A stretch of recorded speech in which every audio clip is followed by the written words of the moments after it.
Tope from my college apartment, and he told me a funny story about my name. When we were little, he would always tease me on my visits to Nigeria, but now that he lives in Australia, I almost never see him. So occasionally we reminisce long distance about old pranks and inside jokes, listening to each other's laughter, scratchy and 2 seconds late from the other side of the planet. This time he was giggling so hard he could barely get out. Do you remember that time I told you your name meant what? I did. I was 9 and his family was visiting us in California. His mom was talking in Yoruba with my dad. I knew that Tope understood the language, and he knew that I was jealous that he understood the language. So he, 8 years old and obnoxious, mocked me. You hear that they're saying your name? He asked. No, I said. Are they gossiping about me? No, but you'll hear they're saying Korede, Korede, Korede. Listen. I did. I still couldn't hear it. Tope laughed. That's because your name meant what? What is a very common word. Mansplaining.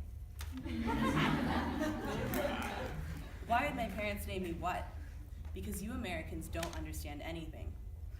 8-year-old Tope was mean, and 20-year-old Tope is nearly as bad. You believe me, he said. I can't believe you actually believe me. And I did, briefly, in those moments during which I thought my name meant what. I remember thinking I finally knew what to say when my family lapsed into Yoruba and I no longer understood. I'd announce myself. Korede, I would say in response to a simple greeting or an inquiry after my health. Korede. Korede was what people said when they did not understand the language. I was Korede and I did not understand. My name was a question. My existence was a question. Why does this girl with an American accent have a name Korede? Why, if she is called Korede, does she not understand? The truth is, my full name, Olua Korede, does not mean what. It means the bringer of good tidings. This I learned, or relearned, on the phone with my dad one night as I lay in bed avoiding my homework. I asked him where I was bringing the good tidings to. Home? He said no. His name, Dele, meant home. His interpretation is that I am bringing good tidings to the whole world. But my interpretation is simpler, less optimistic. Olua Korede is a wanderer's name. It comes without a place. My dad chose the name. My dad has a place. It's called Elisha, the village where he grew up.